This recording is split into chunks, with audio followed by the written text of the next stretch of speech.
Assalamualaikum warahmatullahi wabarakatuh.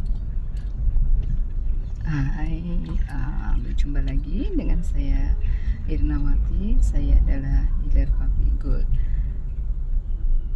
Saya aktif menjadi dealer Public Gold dan perlu semua orang tahu bahawa Public Gold adalah syarikat jual beli emas yang sudah berdiri sejak 2008 dan memiliki 19 cabang, 19 brands,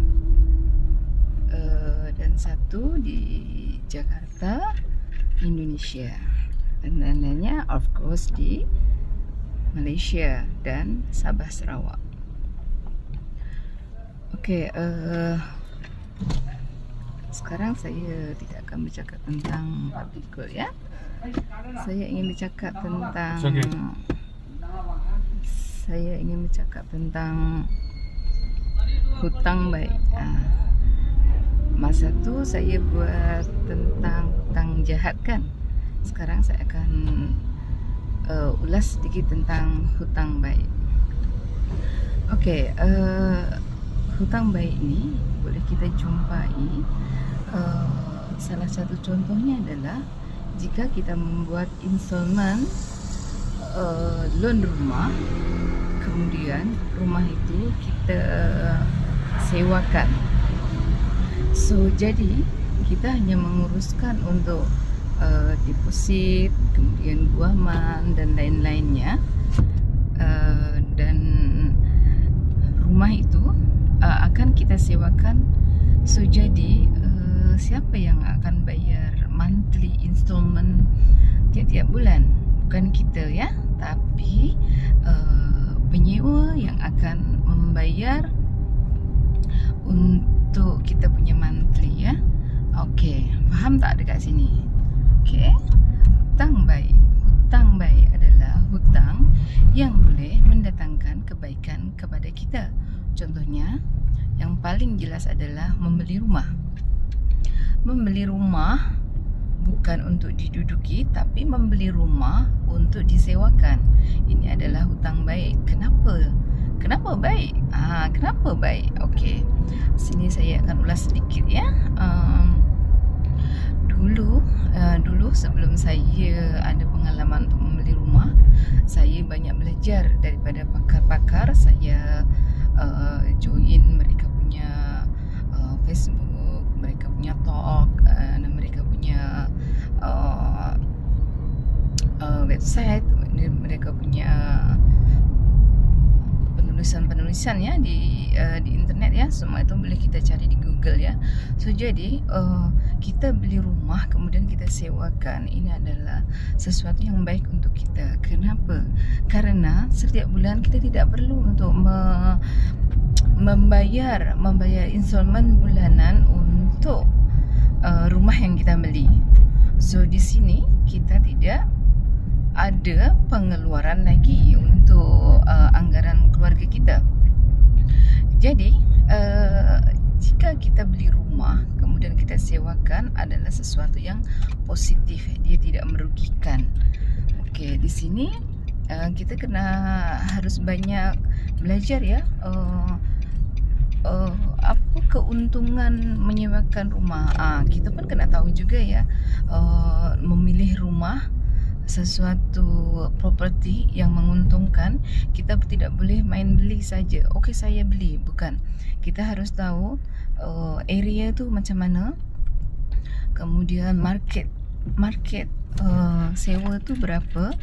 So jadi di sini banyak benda yang kita kena pelajari jika ingin membeli rumah yang bermanfaat, yang menguntungkan, kan, mendapat cash flow positif. Dan yang kedua adalah cash flow negatif. Contohnya, ini untuk contoh saja ya. Okey, jika rumah itu installment bulan-bulan saya bayar RM500. Okey, saya beli rumah, kemudian saya sewakan, installment bulan-bulan saya adalah RM500.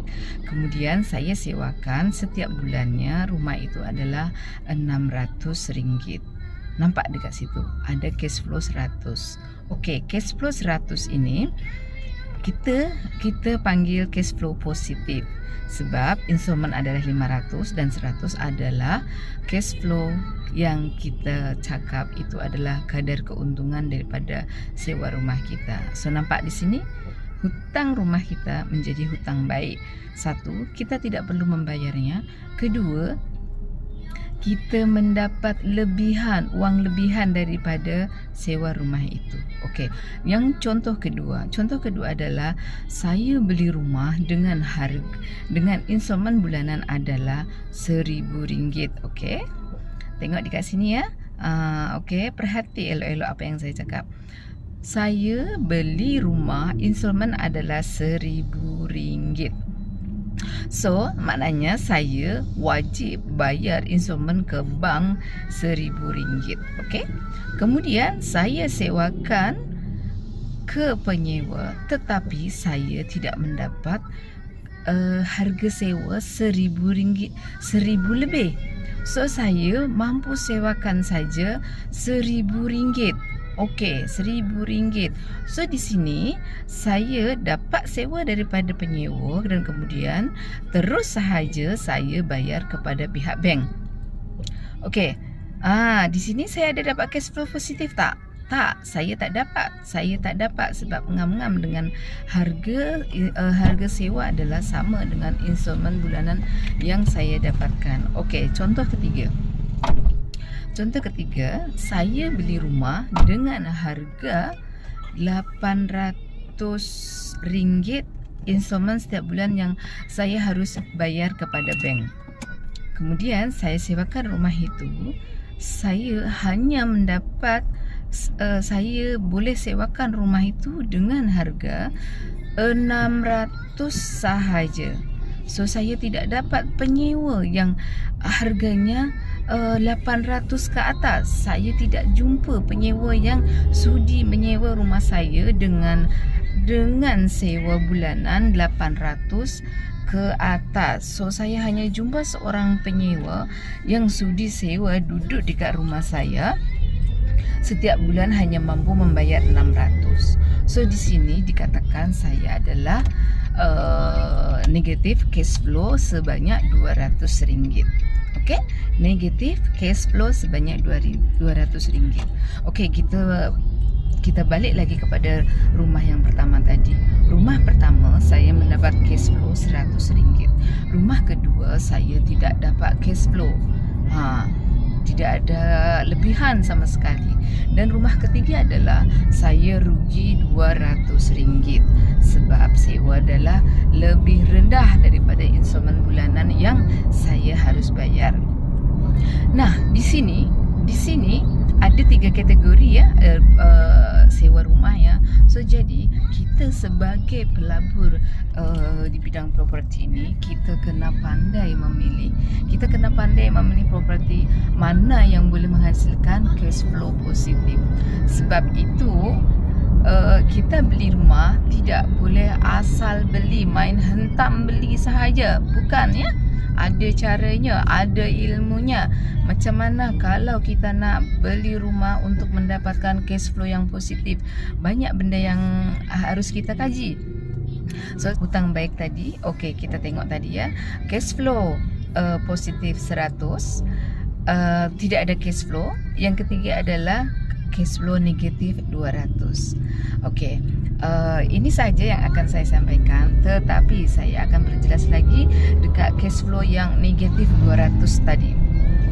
Untuk cash flow yang RM200 tadi, okey, saya akan bahas sedikit ya. Saya akan bahas sedikit. Okey, sebenarnya rugi tak? Rugi tak kita seorang investor property beli rumah tapi cash flow negatif 200? Okey, di sini ada dua jenis. Ada dua jenis yang apa? Ada dua jenis, iaitu satu rugi dan satu adalah tidak rugi. Satu ruginya kenapa? Ruginya adalah kita tetap mengeluarkan duit sebanyak 200 untuk top up kepada bank. Ruginya di sini 200. Tapi untungnya adalah kita mempunyai properti. Kita mempunyai properti yang akan harganya di setiap tahun setiap masa properti itu akan naik.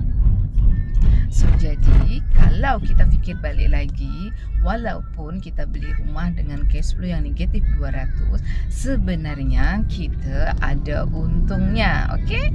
Sebab 600 penyewa tidak bayar dan kita hanya membayar 200 untuk suatu properti rumah.